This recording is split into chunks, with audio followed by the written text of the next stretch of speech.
Bonjour à tous et bienvenue à cette grande édition du journal en langue française sur la télévision rwandaise avec à la présentation moi-même Michel Iradukunda.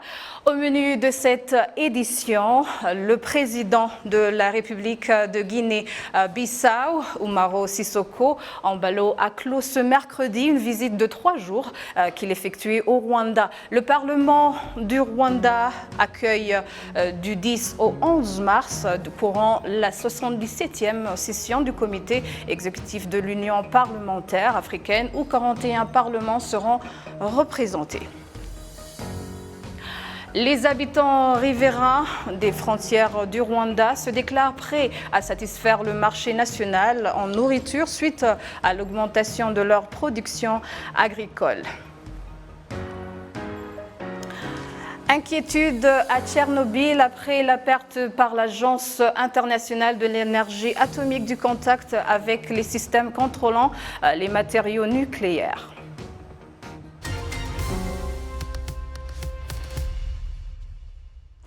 Bienvenue encore une fois à ce journal. Le président de la République de Guinée-Bissau, Umaro Sissoco Embalo, a clos une visite de 3 jours qu'il effectuait au Rwanda. À l'aéroport international de Kigali, le président guinéen a été accompagné par le Premier ministre, le docteur Edouard Ngirente, et d'autres hauts dirigeants au Rwanda. Jean Damessen Manishimwe revient sur les grands points qui ont marqué cette visite. Le président Umaro Sissoco Embalo de la République de Guinée-Bissau a débuté son périple de 3 jours au Rwanda lundi. À son arrivée à l'aéroport international de Kigali, il avait été accueilli par le ministre des Affaires étrangères de la coopération, le Dr Vincent Biruta. Le président bissau-guinéen s'était entretenu avec son homologue rwandais Paul Kagame au village Urugwiro. Les deux chefs d'État ont présidé à la signature des accords de coopération entre le Rwanda et la Guinée. Ces accords concernent divers domaines, notamment la coopération commerciale et économique, l'éducation, le tourisme ou encore les affaires. Le président bissau-guinéen a visité aussi le site mémorial du génocide perpétré contre les Tutsis au Rwanda, le site qui est situé à Gisozi dans la ville de Kigali. Au 2e jour de son périple, le président bissau-guinéen a visité la zone économique spéciale de Kigali. Dans ces zones, il a fait son tour accompagné de la ministre rwandaise du Commerce et des Industries, Mme Beata Habyarimana. La ministre du Commerce et des Industries a présenté au président Umaro Sissoco la zone et a indiqué que le Rwanda a déjà désigné 8 parcs industriels et des zones économiques spéciales à travers le pays. La zone économique spéciale de Kigali, visitée par le président guinéen, est bâtie sur 276 hectares et abrite 120 sociétés opérationnelles et 50 autres entreprises qui ont leur bâtiment en cours de construction. Parmi ces entreprises, plus de 60% sont manufacturières, 25% sont dans le service et 35% sont dans l'agro-industrie. Cette zone économique spéciale de Kigali a attiré environ 2,3 milliards de dollars américains d'investissement privé, 80 millions de dollars en revenus d'exportation et a créé plus de 13 000 emplois permanents. La compagnie privée La Prime Economic Zone exerce le rôle de promoteur et gestionnaire de la zone. La zone économique spéciale de Kigali est équipée de toutes les infrastructures nécessaires telles qu'un réseau routier, l'approvisionnement en eau et électricité, le drainage de surface et une station d'épuration d'eau. Les industries de la zone économique spéciale de Kigali bénéficient de diverses incitations fiscales et non fiscales. Les incitations fiscales s'appliquent principalement aux entreprises agréées en tant que zones franches d'exportation. Les incitations non fiscales impliquent la disponibilité de terrains viabilisés, des procédures administratives simplifiées et la facilité de complémentarité institutionnelle.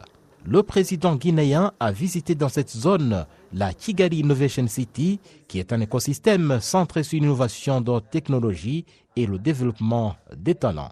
Kigali Innovation City héberge des universités, des startups et des centres de recherche en ce endroit et étant créé par 4 universités, l'Université Carnegie Mellon, l'African Leadership University, Institut africain des sciences mathématiques et le Centre biomédical de l'Université du Rwanda qui y sont attendus très prochainement. Actuellement, environ 40 pays africains sont présentés dans l'écosystème de la Kigali Innovation City. Il existe également des usines pharmaceutiques pour accélérer les capacités du pays en produits pharmaceutiques pour les années à venir. La mise en place de l'usine pour la production des vaccins est aussi prévue au Rwanda et sera localisée dans cette zone. Et avec cette visite du président Umaro Sissoco Embalo au pays des Mille Collines, la Guinée-Bissau renforce sa coopération avec le Rwanda. Mais quel est ce pays? Gloria Mukamawano nous le fait découvrir. La Guinée-Bissau est un État d'Afrique de l'Ouest, limité au sud et à l'est par la Guinée et au nord par le Sénégal. À l'ouest, on y trouve l'océan Atlantique. La Guinée-Bissau s'étend sur une superficie de plus de 36 000 km², 28 000 km² de terre et plus de 8 000 km² de mer, avec une soixantaine d'îles dans l'Atlantique. La langue parlée est le portugais, mais on y trouve également une variété des langues particulières aux différentes tribus du pays. L'anglais est parlé surtout par les jeunes, mais aussi par les étrangers qui y font du commerce, en particulier des Nigériens, des Ghanéens, des Libériens, avec de nombreux Chinois qui pratiquent le commerce. Entourée des pays francophones, la Guinée-Bissau compte une minorité significative de ses habitants possédant des connaissances en français. Le pays est d'ailleurs membre de l'Organisation internationale de la francophonie depuis 1979. La Guinée-Bissau, avec une population de moins de 2 millions d'habitants, c'est l'un des pays les moins peuplés du monde et a une densité de population modérée, 54 personnes par km². La Guinée-Bissau est le 3e producteur de noix de cajou d'Afrique et le 6e au niveau mondial. Le pays possède de nombreuses autres ressources naturelles comme la bauxite, le bois, le pétrole et les roches phosphatées. Le pays est très riche en poissons, attire les pêcheurs de l'Union européenne qui viennent pêcher chaque année 500 000 tonnes de poissons. La Guinée-Bissau a accédé à l'indépendance en 1974 après la colonisation portugaise. Après l'indépendance, le pays cependant a été secoué par 4 coups d'État et de nombreuses tentatives de coups d'État. La dernière en date est celle du 1er février 2022, alors que le chef de l'État présidait le Conseil des ministres au palais du gouvernement. Cette tentative a pu être déjouée après des échanges de tirs de plusieurs heures. Depuis février 2020, la Guinée-Bissau est dirigée par Umaro Sissoco Embalo. Il est né le 23 septembre en 1972 à Bissau. Il a fait des relations internationales, les sciences politiques. Il maîtrise plusieurs langues telles que le portugais, l'espagnol, le français et l'arabe. Umaro Sissoco Embalo est aussi un spécialiste des questions de défense et des relations diplomatiques. Dès son accession au pouvoir, Umaro Sissoco Embalo s'est engagé à ramener la Guinée-Bissau dans le concert des nations afin que le pays soit considéré autrement. Le président guinéen a réussi à lutter contre la corruption et le trafic de drogue. Le président Umaro Sissoco Embalo se déclare déterminé à poursuivre son programme de développer le pays et d'assurer le bien-être social à toute la population. Le Parlement du Rwanda accueille du 10 au 11 mars courant la 77e session du comité exécutif de l'Union parlementaire africaine. Plus de 120 délégués de 41 parlements y sont attendus. Pour en savoir plus, notre consoeur Jeannette Ouababiei s'est entretenue avec l'honorable Donatille Mukabalisa, présidente de la Chambre des députés au Parlement du Rwanda. Suivez. C'est une session qui se tient sur base rotationnelle. Cette 77e session du comité exécutif a été décidée lors de la conférence qui s'est tenue à Djibouti l'année passée en octobre. Nous attendons beaucoup de cette session du comité exécutif parce que d'une part, la participation des parlements africains permet aux parlementaires de se connaître mieux, de voir comment ils peuvent collaborer ensemble pour voir ensemble les obstacles liés aux aspirations pour arriver au développement durable du continent africain. Et pour le Rwanda, c'est une visibilité parce que Il y a une particularité pour cette session. Le Rwanda aura le temps de faire des présentations sur certains thèmes, notamment liés à la bonne gouvernance, à l'impact du Covid-19 et la gestion des conséquences du Covid-19 du point de vue de la santé, du point de vue économique. Nous aurons aussi l'occasion de discuter sur la mise en œuvre du marché commun africain, African Continental Free Trade Area, pour voir dans quelle mesure les parlementaires peuvent contribuer à la mise en œuvre des objectifs qu'on s'est fixés pour arriver aux résultats attendus. Remarquez-vous un changement au niveau du comportement des activités que les pays entreprennent pour résoudre tous ces problèmes? Parce que cette session, comme vous l'avez dit, parlera des problèmes ou des conséquences causées par le Covid-19, mais aussi on remarque le problème des insécurités dans différents pays africains. Pensez-vous que les décisions prises par l'Union parlementaire africaine ont un impact sur tous ces problèmes? Chaque fois que les membres du Parlement qui ont participé à différentes sessions soit du comité exécutif, soit de la conférence des présidents, rentrent dans leurs pays respectifs, ils présentent des rapports et les décisions qui ont été prises et les recommandations qui ont été faites. Lors des prochaines séances ou des prochaines sessions, ils doivent voir comment les décisions qui ont été prises ont été mises en œuvre. Donc c'est un examen qui se fait chaque fois qu'il y a soit la conférence des présidents, soit le comité exécutif qui doit présenter son rapport au comité exécutif. Donc il y a un suivi régulier des recommandations qui sont issues de ces sessions, soit la session du comité exécutif, soit la session de la conférence des présidents. Mais au moins, vous remarquez un impact positif? Oui, il y a des pays où il y a des impacts positifs, il y a d'autres pays. C'est pour cela qu'on se réunit d'ailleurs pour voir là où ça n'a pas produit des impacts positifs, quels ont été les obstacles, et on échange sur la manière de...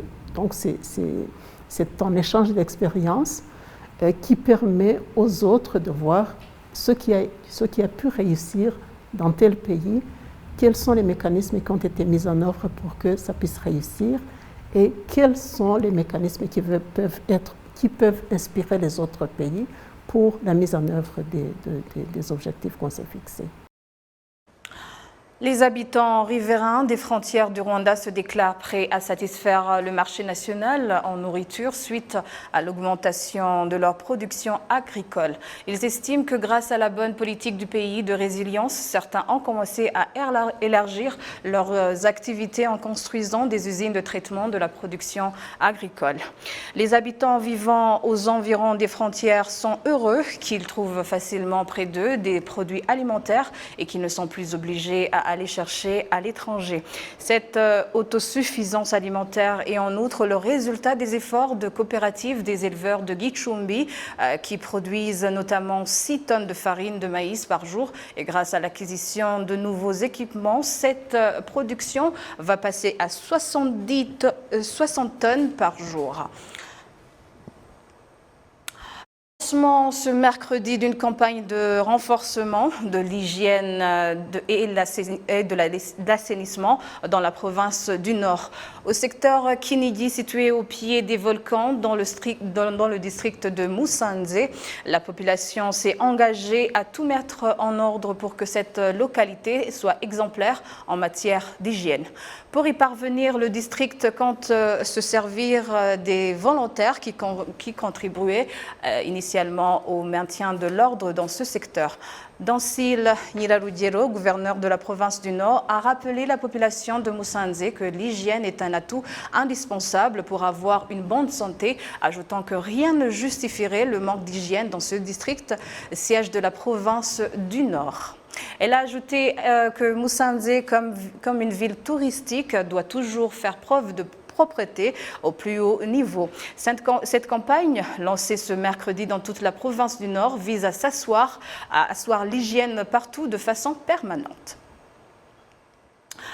Peut-on se tirer de la pauvreté et prospérer financièrement en partant de rien?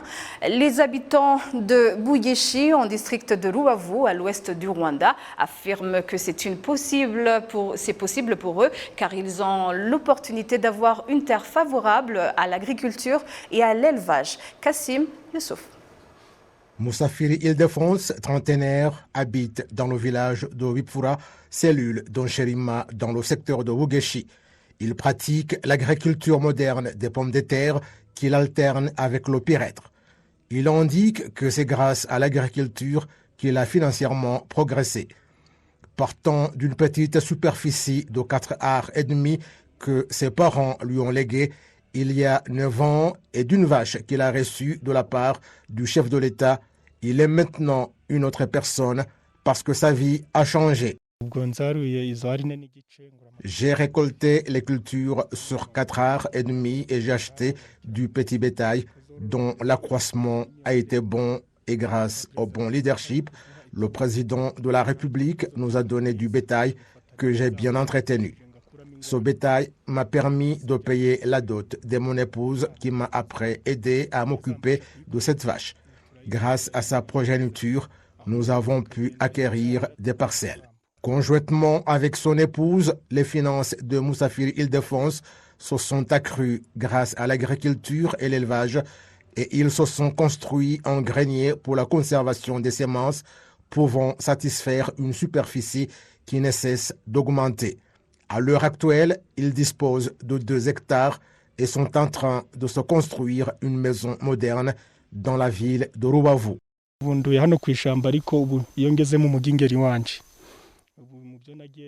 Je réside ici à la campagne, mais lorsque je suis en ville, je vais chez moi.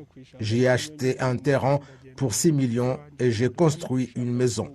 Je suis maintenant à la campagne, mais en ville, je rentre chez moi car c'est une manière d'élargir les activités. Même si les travaux ne sont pas encore achevés, ils avancent bien et à l'état actuel, il est évalué à environ 25 millions.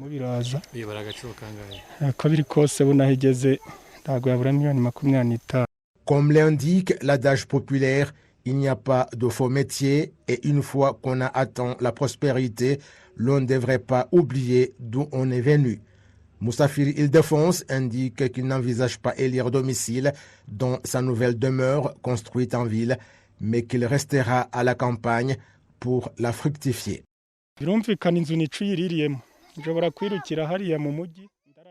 C'est bien évident que la maison, c'est ce qu'on y trouve. On peut courir pour aller vivre en ville alors qu'on n'a pas assez de terre. Maintenant, j'ai une grande famille de 4 enfants qui ont besoin de nourriture, d'étudier et d'une vie meilleure. C'est donc un combat que j'ai commencé en construisant cette maison tout en disposant des terrains. On ne peut pas aller vivre dans la maison alors qu'on a encore besoin d'avancer.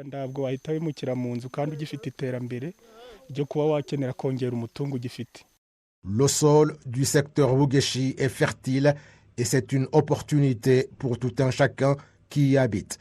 Les statistiques révèlent que des foyers vulnérables du secteur de Wugeshi ont trouvé du soutien par l'intermédiaire du programme VOP Obudehe et du programme Une vache pour une personne. Ces foyers évalués à plus de 10 000, leur quotidien et leur bien-être ont évolué, passant d'un stade à un autre beaucoup meilleur. Revenons en bref sur la journée internationale de la femme, célébrée hier au Rwanda comme partout ailleurs dans le monde. À cette occasion, le Centre culturel francophone du Rwanda avait organisé un concert avec notamment la chanteuse Teta Diana. Le directeur de ce centre, Johan Hillel Hamel, nous révèle ce qu'il réserve au public tant rwandais qu'étranger. Oui, nous organisons au Centre culturel francophone du Rwanda environ 1 à 2 concerts ou spectacles par semaine. Et très bientôt, il y aura des projections de films.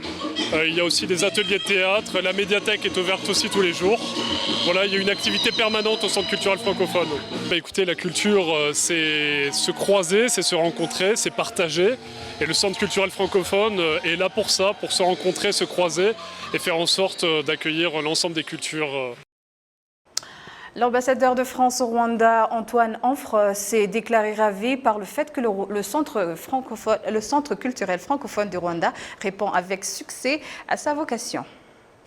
Et elle est manifestement heureuse d'être sur scène et de pouvoir justement performer au Centre culturel francophone, dont la vocation c'est vraiment d'accueillir des artistes comme elle. Alors pas uniquement des chanteurs, des chanteuses, ça peut être aussi des danseurs, des danseuses. Ça peut être aussi, on a eu un événement sur le livre la semaine dernière. Donc il y a beaucoup de choses. Et moi je suis très heureux de voir que il y a beaucoup de Rwandais, il y a beaucoup de Burundais, il y a aussi pas mal de Français, de Belges, de gens de toute nationalité. Et vraiment, ce qui se passe ce soir, c'est ce qu'on voudrait voir. Alors peut-être pas tous les soirs au Centre culturel parce que ce serait compliqué, puis il faut penser au voisinage, mais au moins chaque semaine. Et c'est par ici que s'achève ce journal. Merci de l'avoir suivi avec moi-même, Michel Iradukunda. Bonne poursuite des programmes de la télévision rwandaise.